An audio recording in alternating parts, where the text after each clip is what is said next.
Yeah, I'd love Digital Construction Week 2026 to be called the rise of the workforce. Yeah, the rise of the workforce. That would be great. I don't know. Could it there? Could it? That's fine. That's the answer. Yeah. Hello and welcome back to the Construction Disrupted podcast with me, your host, Peter Sumpton. It's a slightly different episode today, and this intro will be really short and really brief. Today, we're wrapping up our live recordings from Digital Construction Week. Yes, I know, that was months ago. Why is this episode slightly different? Well, one, it's a wrap-up episode, but two, it's a quick fire question episode. What does that mean? It means we don't just have 1, 2, 3, 4, 5. I can carry on counting. You know the numbers and the chronological order they go in. We have a whole host of people answering 7 questions, quick fire style. We're covering questions like the most exciting developments in ConTech, barriers that still stand in the way of digital adoption, the most impactful technology of the last 10 years, biggest wins that will come in construction, challenges that are going to hold us back a year from now, Digital Construction Week 2026, what's everyone going to be talking about, and the biggest takeaway people should have taken from Digital Construction Week 2025. Now, some of the answers aren't quite quick fire, but really insightful nonetheless.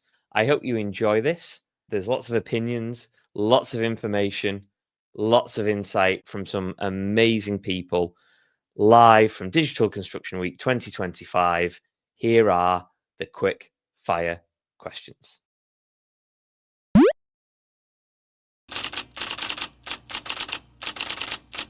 What do you see as the most exciting development in digital construction right now? Have to be around data, common standards, pulling it together, artificial intelligence on top of that. Peter Sumpton. Yeah, of course. That's the most exciting thing. No, could it there? Could it? That's fine. That's the answer. Yeah. Most exciting thing is carbon reporting. Ability to actually value works more accurately using the likes of cameras and software that automatically comes to a calculation as to the extent of the works that have been completed. I think the most exciting development is the unification of all data along the construction pipeline. Really, it's a mind shift development whereby everyone is now realizing that separated individual vendors can't be the way to go. Internally developing products and ways of working that are specific to an individual company isn't the way to go. It's collaboration. I think AI is really going to help us get there. The application of gamification and using gaming engines to take a BIM model from its natural Revit environment and to look at it through a totally different lens. 3D printing. I think it's a process automation. BIM modeling. Generative AI. AI.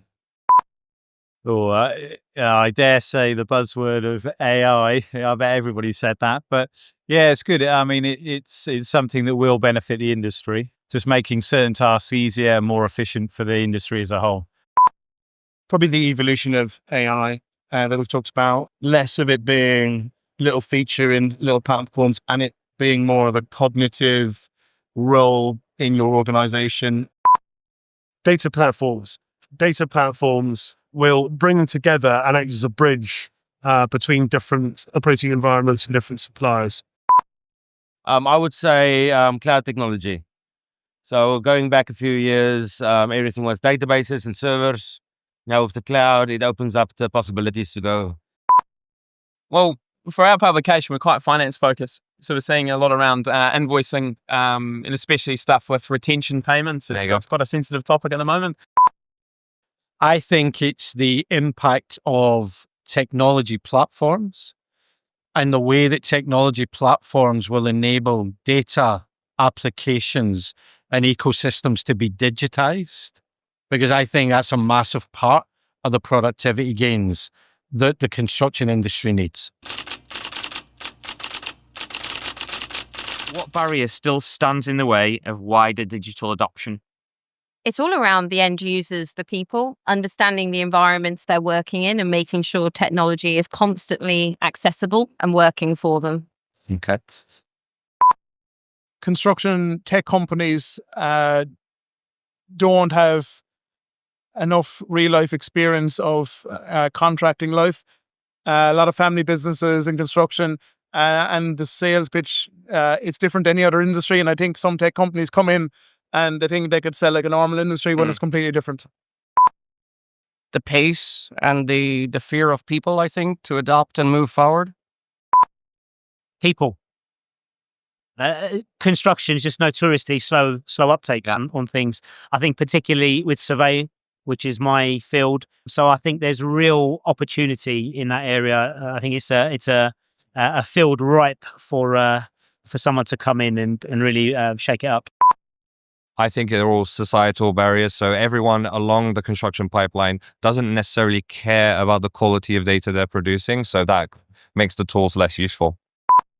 Biggest wins will come from, again, the understanding that ultimately what we're trying to do more in less time and doing it better. So I think it will be a rationalization of software stacks, rationalization of spend, and just an understanding or acceptance that it doesn't have to be complicated and difficult. It just has to be the right tool for the right job at the right time. Cost is obviously the first and foremost. It is a huge initial hurdle to get over. And then there's the people involved, the training of the people. The industry and the universities aren't really producing what's required in the industry quite yet. So a lot of people are trained on the job and it's kind of sink or swim. Time and money and execution. People being set in their ways. Willingness to spend money. Information security risks to cyber security risks. And I think skills, digital skills. So I think leadership is one. I think that if construction industry is going to really adopt digitization and quickly, it has got to come from the top. I think governments have a big part to play. Construction in this company is dominated a lot by large infrastructure and public sector projects. That's going to continue. And I think with that, there's a real opportunity to rethink how we build more sustainably, how we innovate, how we create different experiences for our workforce, how we make our workforce safer, how we enable our workforce, but also how we bring the next generation, which is crucial. You know, we need 320,000 workers by 2030. That is only going to come, Pete, through the next generation. Yeah. And we've got to make construction work for them. It's got to be an exciting place for them to be. Yeah.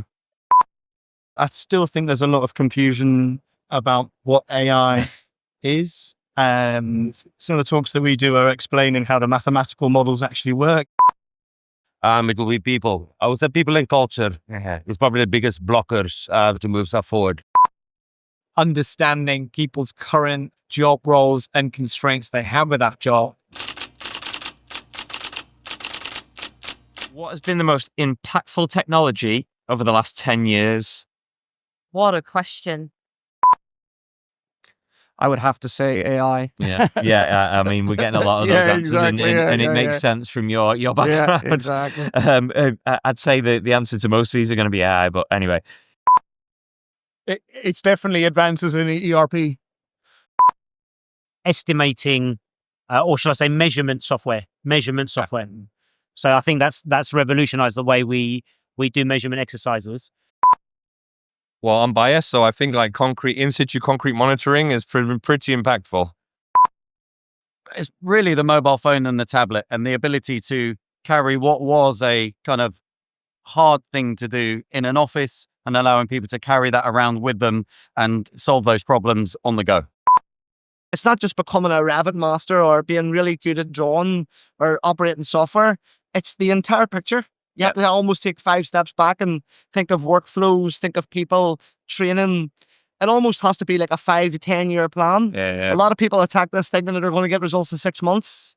It really is a 5 to 10 year plan of implementation and constant course correction and self-analysis, and where are we winning, where are we losing, and what works for one company might not work for the next company. It is all still quite individual.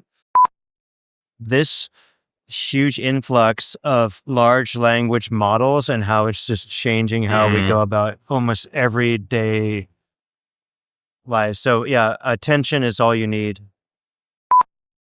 Never the robot. Autonomous quality. Tendering software. Ground survey, ground conditions survey, because that's where literally the hidden risks are. I'd probably go drones. I think have had a real impact. And the early signs of like computer vision. So I think that's really going to have the next wave of interest about how the machine using our senses and interpreting that, I think will have a much bigger impact. I think that's going to grow and grow in the future. Cloud technology. It allowed us to eventually integrate solutions. AI, everything can actually link it up. Before then, I think everything was quite siloed. Look, it's very tempting to say AI because I think nothing has changed the way we're all trying to think like AI. The reason I won't say that, Pete, is because at least in the construction industry, what we haven't seen is the commercialization of AI at scale work. So I'm just going to hold on that. I think, for the moment, that's such a difficult question to answer, right? For me, I think the cost in the cloud. Okay. Right. So I'm going to say the way that the infrastructure costs have come down over time in the cloud, allowing companies to use technology to scale at a much, much cheaper cost point and therefore do much more with technology, I think has been one of the biggest enablers. I really think it is about the ecosystem. I think about connecting people and making sure that we actually make processes seamless. Where do you think the biggest wins will come from for construction technology in the next few years? TradeX. TradeX. E-invoicing. Any other causeway tech you want to mention? I mean, all of them are brilliant. How do you say, like zero injuries, super safe, perfectly executed, like on budget, on time?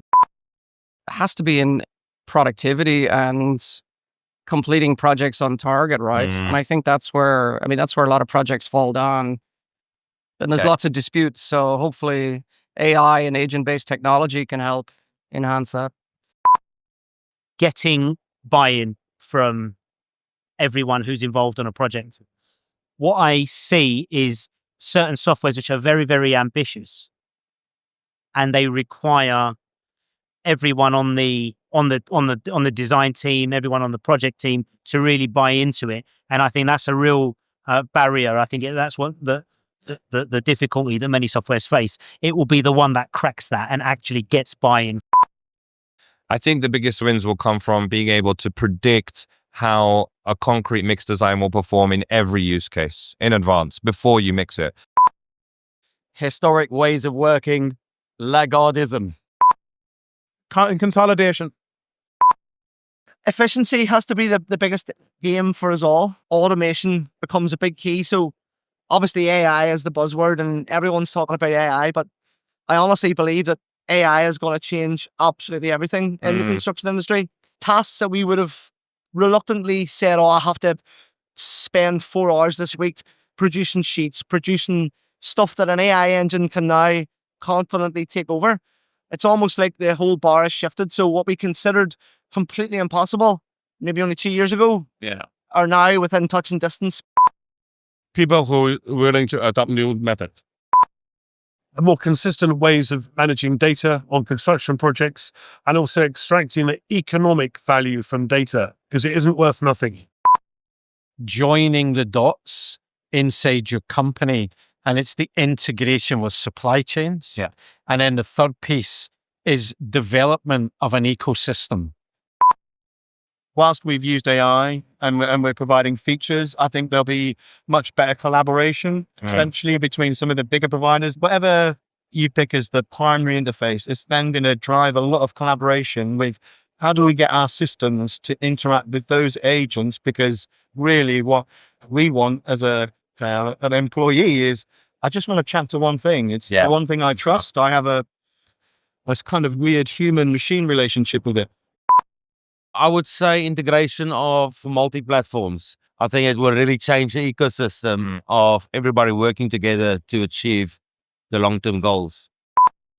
Digitalising the site worker. I feel a lot has been done in the office. Design teams are really let forward with BIM adoption, but there's still really great 3D modelers that only ever live in the office and never really make it out to site. What challenge will still be holding the industry back a year from now? I think when you look at construction, budgets are always difficult and tight. When you're really focusing on digital initiatives and making them successful, they're not for the next year, for the next 5 years. They could be for the next 10 years. So I think how we actually structure and manage budgets for construction projects can actually hinder innovation and strategy. Low margin creates less time, and less time doesn't allow people to make tech decisions. Maybe regulation. Planning regulation. The industry is changing very quickly. The skill sets take years to accumulate and to refine. And I think the change in tech is so quick that getting people to come along with it is going to be difficult. I still think it will be the mindset of people that are on the ground, like towards the mindset towards data and not caring too much about the quality of the data they produce. Very senior people who have been very successful working in particular ways, that kind of idea that it's really difficult to let go. If ways of working have been successful and you've been the winner at doing it that way, it's the human kind of struggle to change. That's the only thing. We have to welcome change, embrace it. Adoption, the people, it still will be a problem. Over the last 5 years, we've witnessed the technology increase exponentially, but the education systems and the training and the people behind it kind of hasn't matched that speed. Well, I think it's mindset. That it's just always take this mindset and be willing to change, adapt, try new things, prototype. All innovation follows this cycle. Economy. People being set in their ways. Belief. Leadership, or believing that this is the way we've always done it and it's always worked, and thinking that that's always going to work. It won't. I think trying to encourage the younger generation to join the construction industry. There still seems to be a bit of a deficit in people coming through. I believe the technology is there. So the technology is there to actually solve the problems. But I still think it's people and change. Trust in technology. I trust in, can the machine do it? We're learning to trust. But we don't trust. Do we trust AI? Don't we? For some reason, we say, humans are always perfect. Actually, we're not really bound on the same rows. Digital Construction Week 2026. What's the hot topic buzzword we can't avoid? What we've seen in our news is quite a lot of stuff still around the Building Safety Act. So I think the things around safety and making that more efficient, I think that we'll keep seeing that in 2026. Retentions. Robotics again. Automated construction, AI in the loop, vibe construction.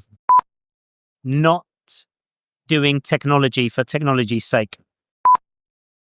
AI, either through machine learning or large language models, you will see it commercialized. I would imagine there'll be very few software vendors, very few construction companies that don't have some sort of large language model at the center of what they do, and are really starting to commercialize through machine learning. And I think the other piece is going to be the rise of the workforce. Okay. Because I think if we are going to bring 320,000 workers into this industry, we've got to change how they see construction. That digital ID piece, the skills piece, understanding the skills that you have and the gap that you have in order to service the industry into the future is going to be huge. Large infrastructure projects will be handled very, very differently. Yeah. We will care about who's working on those projects. We will care that they are skilled. We will care that we know that the person is who they say they are. AI as a role, I think, would be the next one. So I would say integrated platforms lead up to it. But as soon as we get to 2026, I can't see anything bigger than AI. AI. AI. AI. It's pretty obvious. AI has been the big topic, obviously, last year and this year. I think it will continue on. I think there's so much untapped potential that we haven't even realized yet with efficiencies, workflow. So even though I don't want to give you an answer that we already have, I think AI will dominate for at least next 5 to 10 years. It's just going to be AI again, I think. It's always going to be AI for a while. Absolutely. Yeah, absolutely. A modularization of products that exist today. So AI enabling parts of products to blend with other parts of products functionality-wise to create new hybrid products that is chosen by the user. We're going to have to move beyond artificial intelligence, I think. But I really think we've talked about it today, data interoperability, actually bringing all of those pieces together. I think everyone's excited about artificial intelligence, but without having data understood, common data standards, the ability to manage all of that through a platform, it won't be there. So maybe we'll be moving from artificial intelligence to data interoperability and platform. Okay. Integration. I've had it 3 times. Final question. What's the one thing people need to take away from this year's Digital Construction Week? AI. It's what I love about Digital Construction Week is, yes, okay, I'll speak to new clients, new prospects. I'll speak to partners. I'll speak to other people in the industry. I'll see what other kind of tech is coming and being introduced. Just for the industry itself, it's just a fantastic kind of collaboration event. So yeah, I think that's the kind of key one for this year. I think it's great because like we said, sometimes it can be difficult for construction industry to get on board new technology. I think this is just a great platform for decision makers to actually see what's out there and how it can help their business. Remember what it was like 5 years ago and think, oh, do I have to wait 5 years for that amount of change again? Probably not. It's going to be a 5-year change already next year, and then again, and then again. And so get comfortable with change because it's coming faster and it will happen more and more. If anyone comes here and isn't inspired by the amount of people, the passion shown by not only the exhibitors, but also all of the attendees, it shows that this industry is booming. It is growing. It's an amazing industry to be involved in. I would suggest that some people might come into this and be overwhelmed by the sheer amount of technology. It's to say to people, don't be overwhelmed by the sheer amount of people and technology. I have found over the last 5 to 10 years that the AEC community really does lean on each other and learn from each other. It's a fantastic global community to be part of. And I would encourage anyone, if they haven't came to a DCW yet, make sure that you book a ticket for next year because it really is the place to be in the UK for the very latest technologies and news in the industry. I think that the opportunities are limitless. You just have to look around you today and it's absolutely incredible what technology can do. But it's only going to make a difference in your business if you are able to absorb change and absorb that successfully. So pick wisely, partner up, and buckle up because change is hard. Software is not for software's sake. It's to drive an outcome for your business. So please come to Digital Construction Week and see what outcomes. Don't get blind by the software and talk about outcomes. What problem are you solving? Think about how AI is going to influence your products and services. Don't be afraid of changing your process in order to use digital tools and get the benefit out of them? Well, there is a lot of investment out there happening in this construction space from a technology perspective to try and really bring about a better set of tools to deliver buildings, on time, on budget, safely, and ideally just, improve the quality of life for the final occupants. Everything that you see here is really laying the groundwork for the future. Start to find new things. Yeah. Embrace change, but don't take jobs. The power of partnerships. Always look for the opportunities out there. Don't get siloed into one way of thinking. See what's out there. Utilize the technology that's already available and it's becoming available. It's not just about technology; it's about the people. So build the relationships, work together, and then long term, everybody will achieve the same goal. There's so much innovation that is on show here, Pete. So many fantastic companies that are really trying to innovate so that the industry can become much more productive. I hope that as people leave here, they understand no matter what you do, integrate. Don't bring another point solution into your business that isn't going to create intelligence and does not integrate into your business. They'll start to look at what they have and start to look at how can you integrate that better together and start to think about joining those dots, Pete. That would be my hope.